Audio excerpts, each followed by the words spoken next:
શેરડી રોપણીને શુગર સંચાલકો અને ખેડૂતો આમને સામને આવ્યા છે। ખેડૂતો કહી રહ્યા છે ઓક્ટોબરથી શેરડીની રોપણી કરવી જોઈએ અને શુગર ફેક્ટરી સંચાલકો કહી રહ્યા છે કે 1 સપ્ટેમ્બરથી શેરડી રોપણી કરો, જ્યારે 1 ઓક્ટોબરથી શેરડી રોપાણ કરવા ખાંડ ઉદ્યોગ સંઘના એમડીનો શુગર મિલોને પરિપત્ર લખ્યો છે।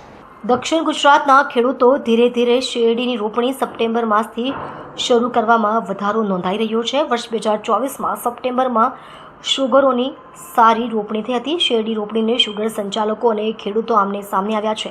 ખેડૂતો કહી રહ્યા છે ઓક્ટોબરથી શેરડી રોપણી કરવી જોઈએ અને શુગર ફેક્ટરી સંચાલકો કહી રહી છે કે 1 સપ્ટેમ્બરથી શેરડી રોપણી કરો, જ્યારે 1 ઓક્ટોબરથી શેરડી રોપાણ કરવા ખાંડ ઉદ્યોગ સંઘના એમડીનો શુગર મિલોને પરિપત્ર લખ્યો છે।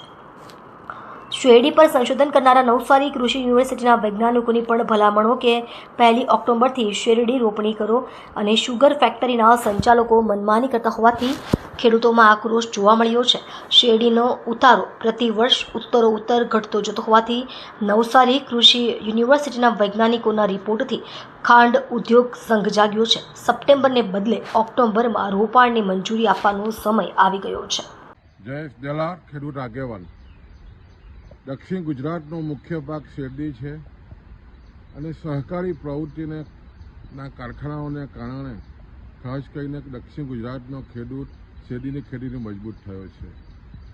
પણ જે રીતે છેલ્લા 50 વર્ષથી જે રીતે સતત શેરડીની ખેતી થઈ રહી છે અને પેટર્ન પણ જે રીતે બદલાઈ છે અને ખાસ કરીને છેલ્લા 10 વર્ષથી સપ્ટેમ્બરમાં વાવેતર કરવાની જે રીતની ભલામણો થઈ રહી છે અને ખાસ કરીને જે રીતે શુગર ફેક્ટરીઓ જે સપ્ટેમ્બર વાવેતર આપી રહી છે એના અનુસંધાનમાં ખેડૂતો વહેલી વાવણીને કારણે વહેલી કાપણીની નીતિને કારણે જે રીતની સ્થિતિ બની છે સપ્ટેમ્બરમાં સતત વરસાદ અને ઉગાવો પણ ઓછો અને ખાસ કરીને કૃષિ તજજ્ઞોની પણ જે રીતે ભલામણ આવી રહી છે કે તમારે ઓક્ટોબરમાં જ વાવેતર આપવું જોઈએ, એના અનુસંધાનમાં ગુજરાત રાજ્ય ખાંડ ઉદ્યોગ સંઘે તમામ શુગર ફેક્ટરીને પરિપત્ર કર્યો છે। હવે સમય આવી ગયો છે કે તમારે ઓક્ટોબરનું વાવેતર કરવું જોઈએ। તમે જો 10 વર્ષ અગાઉ જે દર એકરે ઉત્પાદન 35 ટન હતું એ ઘટીને આજે 25 ટન થઈ ગયું છે। પણ જે રીતે સંચાલકો પોતાની મનમાની કરી રહ્યા છે અને જે હજુ પણ સપ્ટેમ્બરમાં વાત જે કરી રહ્યા છે આપવાનું જે વાવેતર છે એ ખેડૂતોમાં ભારે આક્રોશ છે અને ખાસ કરીને જ્યારે કૃષિ તજજ્ઞોની ભલામણ હોય અને સતત એકરિત ઉત્પાદન ઘટતું હોય ત્યારે આવનારા દિવસોમાં ઓક્ટોબરનું વાવેતર આપવું સમગ્ર શુગર સંચાલકોએ હવે વિચારવું પડશે અને ખેડૂતો પણ મક્કમ બન્યા છે કે આવનારા દિવસોમાં ઓક્ટોબરમાં જ વાવેતર થવું જોઈએ।